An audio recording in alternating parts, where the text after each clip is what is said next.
Hello everyone, BSc physics की class में आप सभी का स्वागत है। और आज हम लोग डिस्कस करने वाले हैं बहुत ही इम्पोर्टेंट टॉपिक जिसका नाम है सॉलिड स्टेट फिज़िक्स, ठोस अवस्था भौतिकी। इसमें कुछ हम बेसिक प्रॉपर्टीज़ की स्टडी करेंगे, जैसे वर्ड से ही समझ में आ रहा है हमें, सॉलिड स्टेट फिज़िक्स।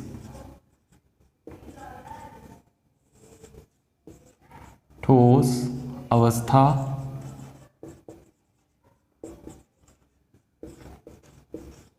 भौतिकी।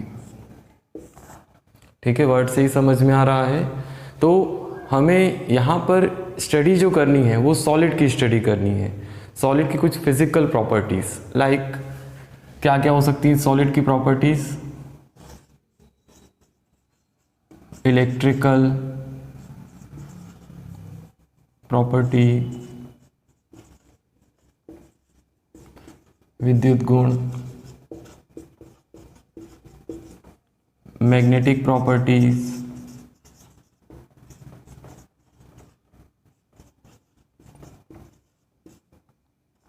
चुंबकीय गुण,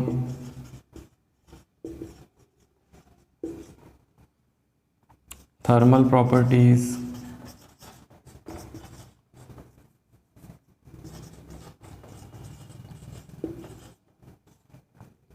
ऊष्मीय गुण। इस तरह से और भी प्रॉपर्टीज हो सकती हैं, ऑप्टिकल प्रॉपर्टी,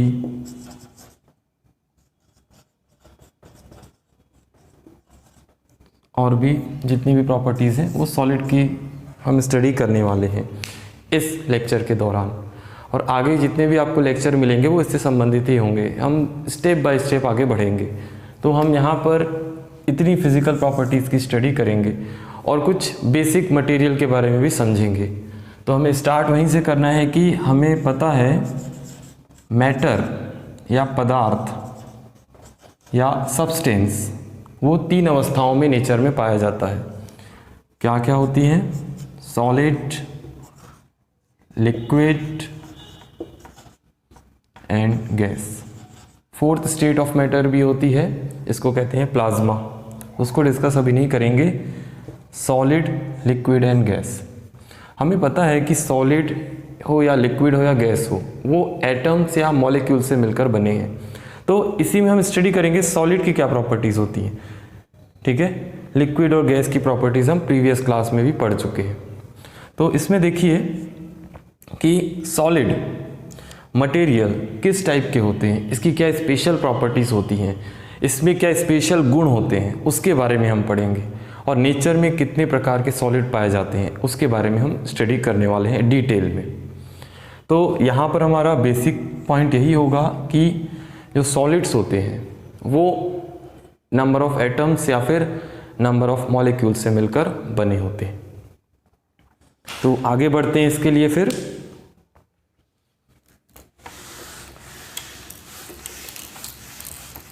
इन जनरली सॉलिड या फिर इसे हम कहते हैं ठोस,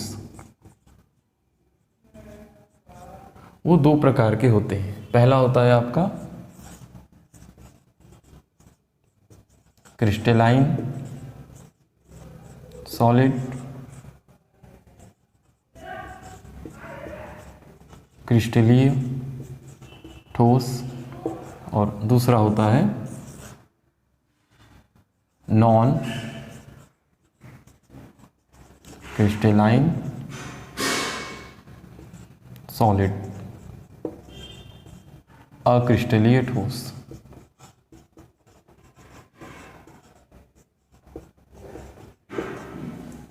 इसको हम एमॉर्फस भी कहते हैं, amorphous solid.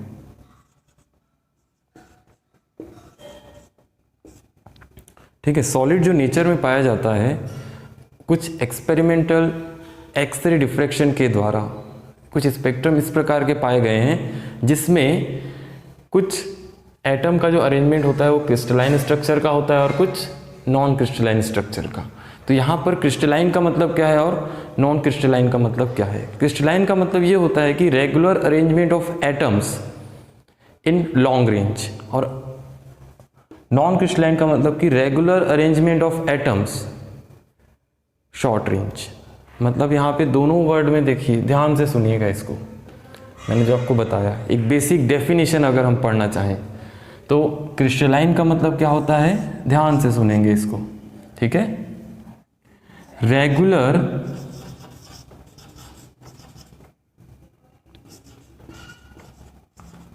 Arrangement of atoms in long range, ठीक है। यहां पर लॉन्ग रेंज का मतलब क्या होता है इसको समझने की कोशिश करते हैं। हिंदी में मैं इसको लिखवाऊंगा जब इसको डिफ्रेंशिएट करेंगे तब, पहले भी हम इसको समझ लेते हैं, ठीक है। जैसे देखिए, इन जनरली एक एटम का जो स्ट्रक्चर होता है वो इस तरह से होगा। ये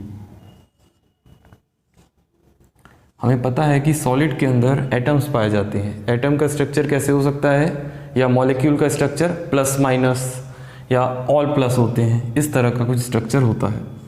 तो देखिए यहाँ पर ये regular arrangement in long range. Long range मतलब कि इन्फिनाइट रेंज हो सकती है, कि देखिए यहाँ से ये एटम है, ये एटम है, ये एटम है, ये एटम है, ये एटम है, ये लॉन्ग रेंज तक पाए जाएंगे। हमको सेम ऐसा ही स्ट्रक्चर क्या होगा आपका एटम का दिखेगा लॉन्ग रेंज तक, चाहे हम राइट साइड जाएं, लेफ्ट साइड जाएं, ऊपर जाएं, नीचे जाएं, सामने जाएं, पीछे जाएं, हमें चारों दिशाओं में सेम टाइप का स्ट्रक्चर मिलेगा लॉन्ग रेंज तक, ठीक है। वैसा ही अगर मैं बात करूं कि नॉन क्रिस्टलाइन सॉलिड या अमॉर्फस सॉलिड क्या होते हैं, तो उसको देखिए यहाँ पर वर्ड से मैं लिखूंगा regular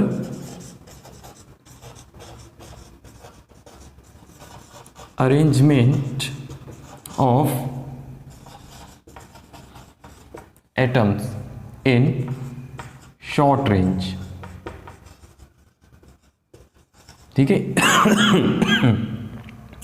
regular arrangement of atoms in short range, इसका मतलब क्या होता है कि जो एटम अरेंज होंगे वो किसी भी मैनर में हो सकते हैं, लेकिन वो शॉर्ट रेंज तक ही हमको रहेगा। जैसे इसका बताया गया कि ये लॉन्ग रेंज तक हो सकते हैं, लेकिन अगर हम बात करें कि regular arrangement of atom in short range, इसका मतलब ये होता है, मैं यहाँ समझा देता हूँ आपको।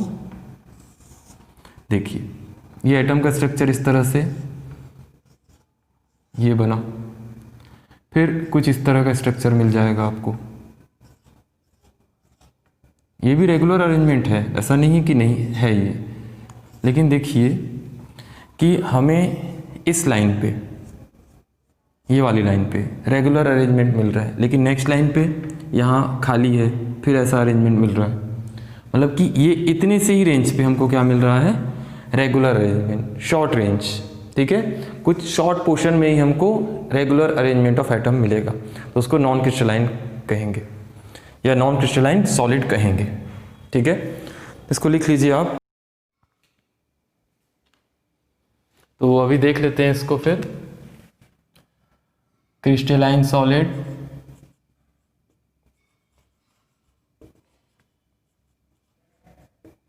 सॉलिड क्रिस्टली ठोस,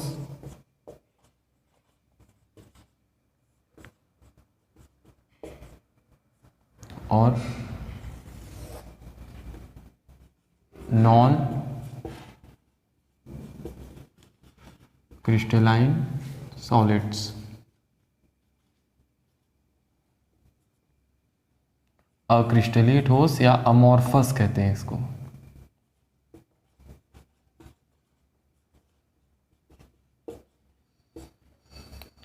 ठीक है, इसकी पहली प्रॉपर्टीज क्या होगी, डिफरेंस क्या होगा, देख लेते हैं। Regular arrangement of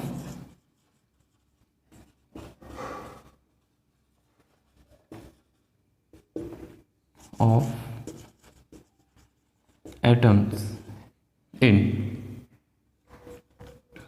long range, ठीक है। दीर्घ प्रवास में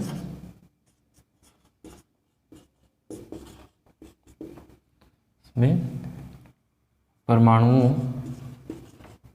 या अणुओं, ठीक है, परमाणुओं या अणुओं का नियमित व्यवस्थीकरण।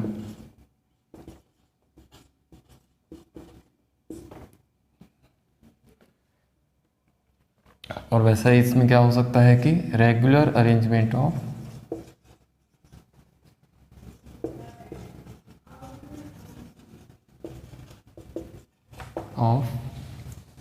एटम्स और मॉलिक्यूल्स इन शॉर्ट रेंज।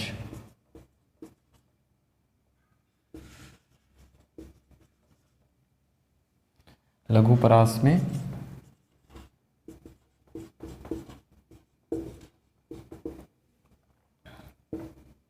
परमाणुओं या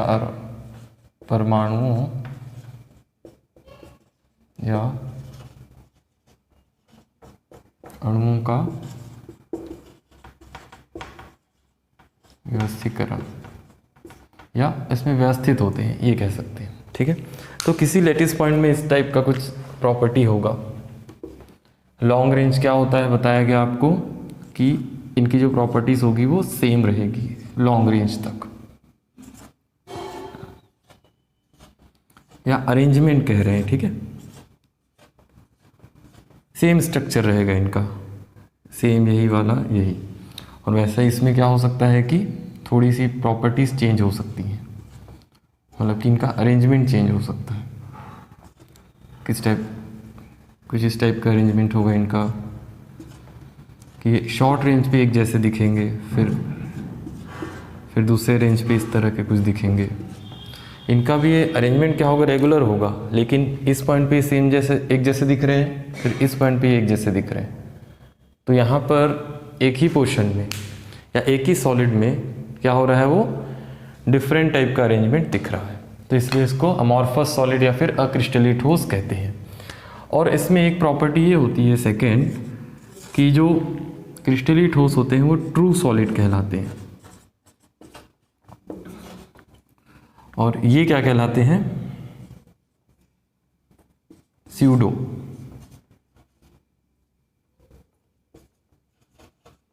स्यूडो सॉलिड।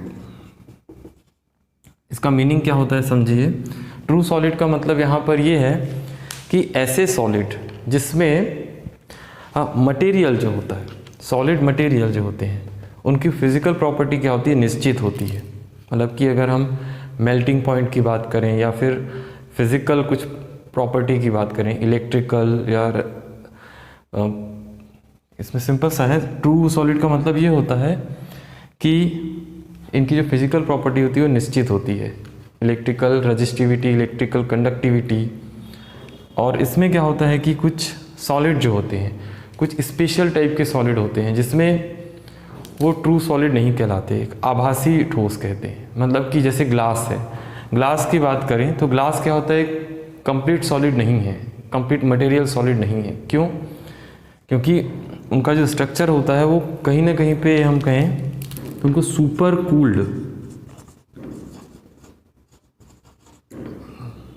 लिक्विड कहा जाता है। जैसे हम घर की खिड़कियों में जो कांच लगवाते हैं, उस कांच को अगर हम 4-5 साल बाद देखें उसी कांच को, तो क्या होगा आप समझिए वहाँ पर कि उसके जो कांच का ऊपर वाला पोर्शन होता है वो थिन होता जाता है और नीचे वाला पोर्शन क्या होता है, थिक होता जाता है। मतलब कि जो कांच के जो अरेंजमेंट है एटम्स के वो चेंज होते जाते हैं या नीचे आते जाता है, या स्ट्रक्चर क्या होता है उसका चेंज होता है। नीचे की तरफ वो थिक होता जाता है और ऊपर की तरफ वो थिन होता जाता है। तो इसलिए इसको स्यूडो कहते हैं कि सुपर कूल्ड लिक्विड होते हैं। लेकिन ये ट्रू होते हैं तो ये इनका शेप चेंज नहीं होगा। इनका शेप कब चेंज होगा, जब इसमें कुछ एक्सटर्नल वर्क किया जाएगा तब। वैसे इसमें थर्ड देखें तो डेफिनेट मेल्टिंग पॉइंट,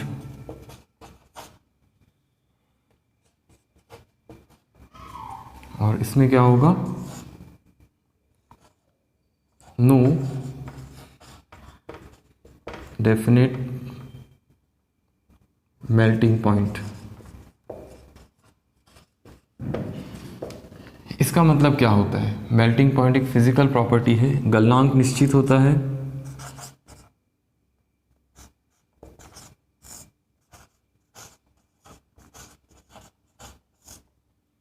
और गलनांक अनिश्चित होता है।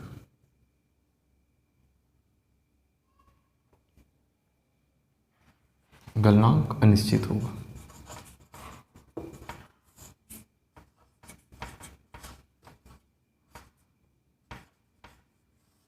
गलनांक बिंदु अनिश्चित होता है। इन जनरली जैसे अगर मैं किसी सॉलिड को गलाऊं तो अगर क्रिस्टलाइन सॉलिड है तो उसका गलनांक क्या होगा, एक पर्टिकुलर टेम्परेचर पे वो मेल्ट हो ही जाएगा।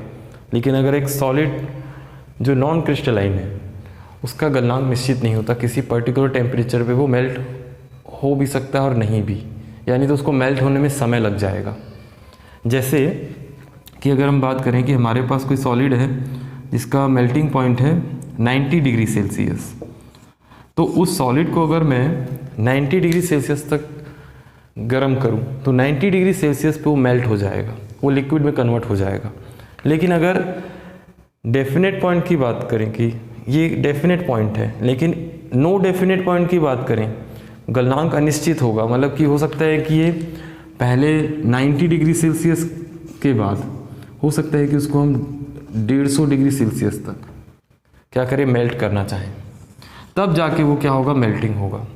तो हमें ये नहीं पता है कि 90 डिग्री में ही होगा कि 100 डिग्री में होगा या 110 में होगा या 120 डिग्री सेल्सियस में होगा या 150 डिग्री सेल्सियस में होगा।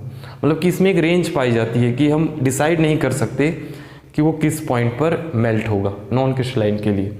इसलिए इसमें नो डेफिनेट मेल्टिंग पॉइंट होता है टेम्परेचर के केस में। ठीक है, तो इतना लिखिए आप, फिर इसके बाद आगे डिस्कस करेंगे।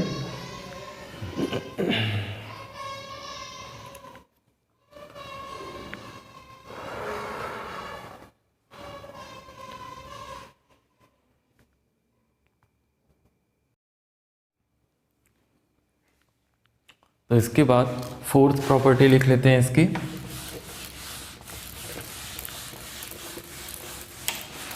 मेल्टिंग पॉइंट ट्रू सॉलिड होते हैं, लॉन्ग रेंज और शॉर्ट रेंज।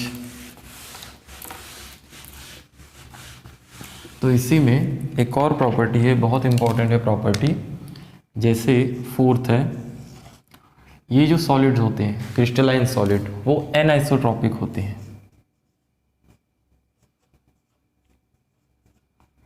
ट्रॉपिक, मैं इसको हिंदी में भी यही लिखूंगा, एनिसोट्रॉपिक।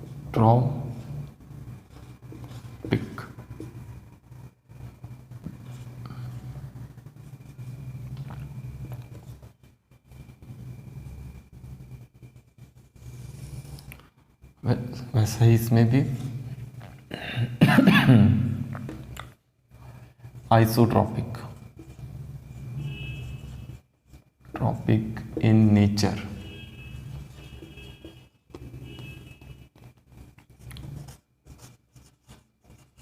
इसका क्या मीनिंग होता है समझेंगे। आइसोट्रॉपिक का मतलब कि हिंदी में होता है समदैशिक।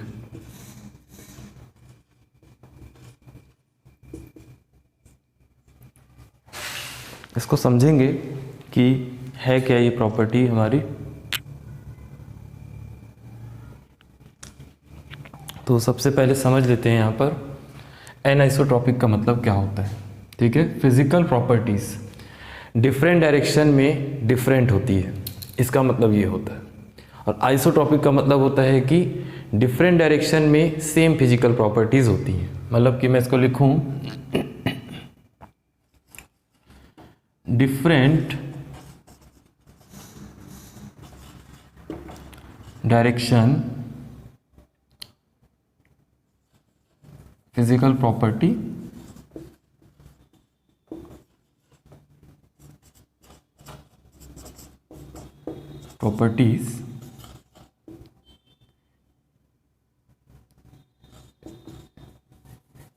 Is different.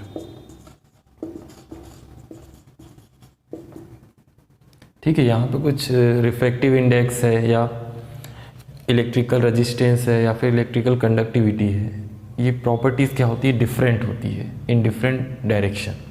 ये कह रहे हैं कि अलग अलग दिशाओं में अलग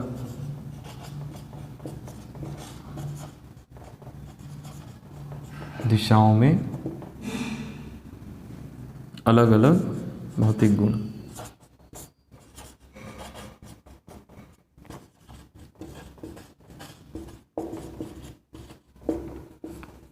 सॉलिड के अंदर, ठीक है, जो एटम का स्ट्रक्चर होता है उसमें ये कुछ प्रॉपर्टीज होती हैं, जैसे same properties, same physical properties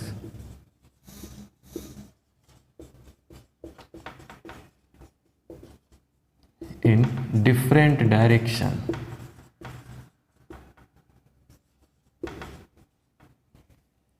अलग अलग दिशाओं में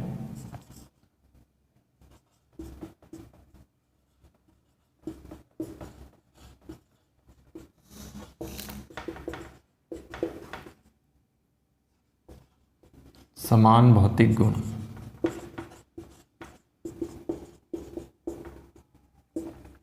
इसका मतलब क्या होता है ये समझते हैं। जैसे मैंने आपको बताया कि सॉलिड जो होते हैं वो एटम्स के रेगुलर अरेंजमेंट या पीरियोडिक अरेंजमेंट से मिलकर बने होते हैं। तो देखिए यहाँ पर एटम्स या मॉलिक्यूल्स भी हो सकते हैं। तो यहाँ पर अगर हम बात करें कि अगर मैं एटम के स्ट्रक्चर की बात ना करूँ, अगर मैं मॉलिक्यूल्स की बात करूँ, तो इनका स्ट्रक्चर क्या हो सकता है, ध्यान से देखिएगा। ये मान लेते हैं, मैं इसको प्लस बोलता हूँ, इसको माइनस, इसको प्लस, इसको माइनस, इसको प्लस, फिर वैसा ही इसको माइनस कर देता हूँ, इसको प्लस, इसको माइनस, इसको प्लस, इसको माइनस, फिर वैसा ही इसको प्लस, इसको माइनस, प्लस, माइनस, प्लस। अब देखिए अलग अलग दिशाओं में अलग अलग भौतिक गुण होते हैं, ये कह रहे हैं। इसका मतलब ये है कि इस दिशा में देखिए पहले प्लस पार्टिकल, फिर माइनस पार्टिकल, फिर प्लस पार्टिकल, फिर माइनस, फिर प्लस, इस तरह से माइनस, फिर प्लस, माइनस। ये आपका एक डायरेक्शन हो गया कि आपको प्लस माइनस का कुछ कॉम्बिनेशन मिल रहा है। वैसे यहाँ इस डायरेक्शन के लिए भी, राइट साइड के डायरेक्शन के लिए। लेकिन अगर हम बात करें कि थोड़ा सा अलग डायरेक्शन जाते हैं, तो देखिए इस डायरेक्शन के लिए प्लस प्लस प्लस, ठीक है। वैसा ही इस डायरेक्शन के लिए देख लीजिए माइनस माइनस माइनस। तो इस तरह से एटम का जो स्ट्रक्चर है वो, हम अगर राइट साइड जाते हैं तो प्लस माइनस इस टाइप का अरेंजमेंट मिल रहा है। लेकिन अगर हम कुछ थोड़ा सा डायरेक्शन को चेंज करते हैं तो हमको प्लस मिल रहा है, फिर माइनस भी मिल रहा है, या हो सकता है प्लस प्लस माइनस, फिर माइनस माइनस माइनस, फिर प्लस, इस टाइप का भी कुछ मिल सकता है। तो यहाँ पर हम ये कह रहे हैं कि कुछ जो प्रॉपर्टीज़ होती हैं सिस्टम की या सॉलिड मटेरियल की, डिफरेंट डायरेक्शन में उनके भौतिक गुण क्या होते हैं, चेंज हो जाते हैं। इस डायरेक्शन में प्लस माइनस है, इस डायरेक्शन में प्लस है, और इसी डायरेक्शन में माइनस भी मिल रहा है हमको। तो एटम का जो अरेंजमेंट होता है वो रेगुलर होने के साथ साथ एक पीरियोडिक भी रहता है, लेकिन इसमें एनआइसोट्रॉपिक प्रॉपर्टी पाई जाती है। आइसोट्रॉपिक का मतलब क्या होता है कि आपको एक जैसा स्ट्रक्चर मिलेगा, मतलब कि व्यवस्थित नहीं होंगे, इरेगुलर ही होंगे। ये भी शॉर्ट रेंज के लिए क्या होंगे, व्यवस्थित होते हैं, लेकिन इनमें जो क्या होगा कि आपको सेम एक मिक्सचर मिलेगा और वो हर जगह दिखेगा। जैसे इसका मतलब आइसोट्रॉपिक का मतलब क्या हो रहा है कि अलग अलग दिशाओं में समान भौतिक गुण होते हैं। मतलब देखिए यहाँ पर कि इसमें हम बात करें पार्टिकल के स्ट्रक्चर की, तो पार्टिकल का स्ट्रक्चर देखिए यहाँ पर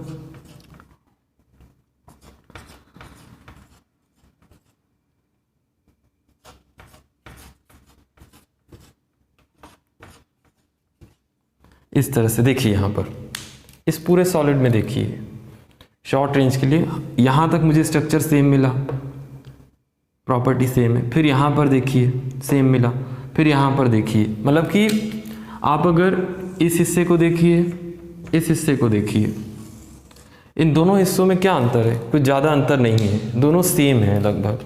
मतलब कि आप इस दिशा में भी देखिए या इस दिशा में देखिए या कोई सी भी दिशा में देखिए, आपको irregularities of arrangement of atoms मिलेंगे। सेम रहेंगे, वो इरेगुलरिटीज किसी प्रकार की हो सकती है। तो यहाँ पर अरेंजमेंट तो है एटम का, लेकिन वो इरेगुलर है, पीरियोडिक नहीं है, लेकिन उनकी प्रॉपर्टी क्या होती है, सेम होती है। इसको हम फिजिकल प्रॉपर्टीज कहेंगे। इसलिए इसका जो नेचर होता है वो आइसोट्रॉपी नेचर होता है। ठीक है, तो यहाँ पर ये हमारे लिए बहुत इंपॉर्टेंट लेक्चर था आज का, तो मैं चाहूँगा कि आप इसको लिख लीजिए पहले।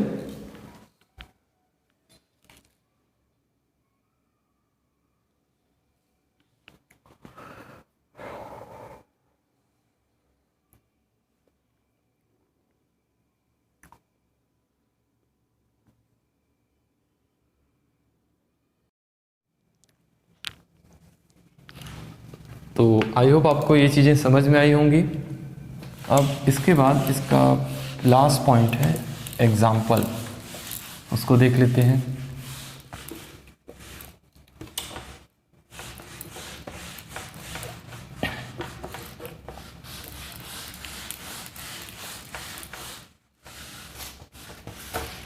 एग्जाम्पल में हम पढ़ेंगे इसका, जैसे इसका 5th पॉइंट है,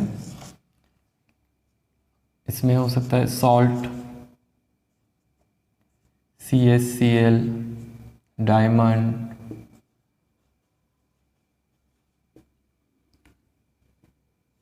और इसमें और भी मटेरियल है, बहुत सारे एग्जाम्पल हैं, आप चाहें तो लिख सकते हैं ZnS। और 5th है आपका इसमें भी, इसमें क्या हो सकता है, ग्लास, रबर, प्लास्टिक, ये सब क्या होते हैं, नॉन क्रिस्टलाइन होते हैं। ठीक है, अभी हम लोग केवल इसको डिफरेंशिएट किए हैं कि सॉलिड मटेरियल हमारे पास किस टाइप के होते हैं, क्रिस्टलाइन होते हैं और नॉन क्रिस्टलाइन होते हैं। तो इसको आप थोड़ा सा एक इंट्रोडक्शन पार्ट जो हमारा आज का था उसको आप अच्छे से समझिए यहाँ पर, और हम क्या करेंगे इसको फिर नेक्स्ट क्लास में क्रिस्टलाइन सॉलिड के बारे में हम डिटेल में स्टडी करेंगे कि वो उनका स्ट्रक्चर होता क्या है और उसमें किस तरह के क्रिस्टल होते हैं। ठीक है, सॉलिड मटेरियल किस टाइप के बनाए जाते हैं या फिर एटम का स्ट्रक्चर किस प्रकार का होता है, मतलब सॉलिड में एटम जो होते हैं या सॉलिड का जो स्ट्रक्चर है, internal structure of the solid, उसको कैसे हमने पता लगाया या फिर किस तरह से वो बन सकता है, उसके बारे में स्टडी करेंगे। उसकी डिटेल स्टडी होगी, बेसिक से हम लोग उसको पढ़ेंगे। तो इसी चैप्टर में आपको ध्यान रखना है जो मैंने स्टार्टिंग में बताया था क्लास के, कि हम यहाँ पढ़ेंगे इस सॉलिड स्टेट में, सॉलिड स्टेट फिजिक्स में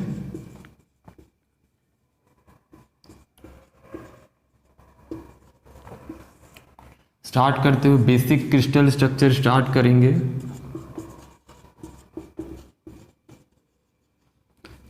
क्रिस्टल स्ट्रक्चर स्टार्ट करते हुए फिर हम जाएंगे इसमें थर्मल प्रॉपर्टीज,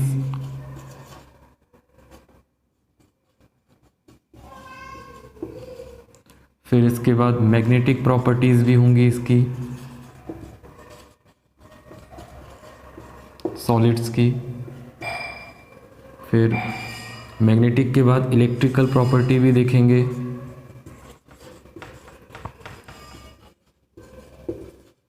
तो इतना हमको पूरा पढ़ना है सॉलिड में। आपका जो बीएससी फाइनल ईयर का सब सिलेबस है वो इतना है पूरा, और उसके बाद कुछ लास्ट का टॉपिक है वो इलेक्ट्रॉनिक डिवाइसेस है। इसमें आपका आ सकता है semiconductor diodes, transistors, rectifiers, amplifiers, ये पूरा हम पढ़ेंगे। ठीक है, एम्पलीफायर, और एक लास्ट में होता है ऑक्सीलेटर्स। ये हम सॉलिड स्टेट फिजिक्स में आपके बीएससी फाइनल ईयर के सिलेबस में पूरा पढ़ेंगे। ठीक है, तो आप चाहें तो इसको देखेंगे। ठीक है, इसको हम पूरा पढ़ेंगे। तो थैंक यू।